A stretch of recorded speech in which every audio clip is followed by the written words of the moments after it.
ಜಿಂಜಪ್ಪು ಬತ್ತರಿಗೆ circus ಆಗ್ತಿದ್ರು. Circus ನೋಡ್ತಾ ನಿಂತ್ಕೊಂಡ್ವಿ. Circus ನೋಡಿದ್ರು ಆಗ್ತಿದಂಗೆ ಹಂಗೆ ಜಾತ್ರೆಗೆ ಹೋಗ್ತಾ ಇದ್ವಿ. ನಮ್ಮೂರವರು ಜನ ಕಟ್ಟಿದ್ರಲ್ಲಿ ನೋಡ್ತಾ ಇದ್ವಿ. ಹಂಗೆ ಬರ್ತಾ ಎಲ್ಲ ಸಿಕ್ಕಾಪಟ್ಟೆ ಜನ ಇತ್ತು. ಊಟ ಕೊಡ್ತಾ ಇದ್ರು. ನೋಡ್ತಾ ಬರ್ತಿದ್ದಂಗೆ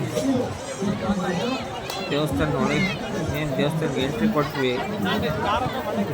ಜನ ಸಿಕ್ಕಾಪಟ್ಟೆ ಇತ್ತು. ಸೀದಾ ಮದ್ದಿನಬಾವಿ ಕಡೆ ಹೊರಟ್ವಿ. ಮದ್ದಿನಬಾವಿ ಕಡೆ ಹೊರಟ್ಕೊಂಡು ಅಲ್ಲಿ ಚೇಳಿ ಹುಳ ತಗೊಂಡು ನಮ್ಮ ಹತ್ರ ಫ್ರೆಂಡ್ ಇದ್ರು. ಅವ್ರ ಹತ್ರ ತಗೊಂಡು ಚೇಳಿ ಹುಳನ ಮದ್ದಿನಬಾವಿ ಸೀದಾ ಹೋಗ್ತಾ ಇದ್ದೆ. ನಮ್ಮ ಫ್ರೆಂಡರ ಅಪ್ಪ ಸಿಕ್ತು. ಮಾತಾಡಿಸ್ಕೊಂಡು ಸೀದಾ ಹೊರಟೆ.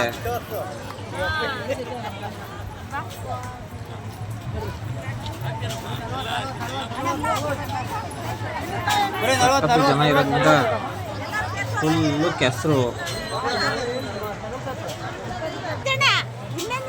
ಇಲ್ಲಿ ನೋಡಿದ್ರೆ ಇಳಿಯೋಕ್ಕೆ ಜಾಗನೇ ಇಲ್ಲ, ಅಷ್ಟು ಜನ ಇತ್ತು. ಸ್ವಾಮಿ ನಮ್ಮಪ್ಪ ಕಾಪಾಡಪ್ಪ ಅಂತ ಹೇಳ್ಬಿಟ್ಟು ನಾನು ಚೇಳುಗಳು ಹಾಕ್ಬಿಟ್ಟು ಅಲ್ಲಿಂದ ಸೀದಾ ಬಂದೆ. ದೇವಸ್ಥಾನ ಬರ್ತೀನಿ. ಖಾಲಿ ಖರ್ಚಾಗಿಲ್ಲ, ಅಷ್ಟು ಜನ ಫುಲ್ಲು ರಶ್ ಆಗಿಬಿಟ್ಟಿತ್ತು. ಇಲ್ಲಿ ಜಿಂಜಪ್ಪು ಬಸವ ಇತ್ತು. ಅಲ್ಲಿಂದ ನೋಡ್ತಾ ಗುಡಿ ಕಡೆಗೆ ಬಂದೆ.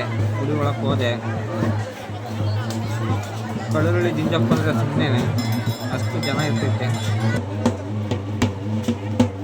ಜನ ಸಾಗರ ಆಗಿತ್ತು ದೇವ್ರು ನೋಡೋಕ್ಕೆ.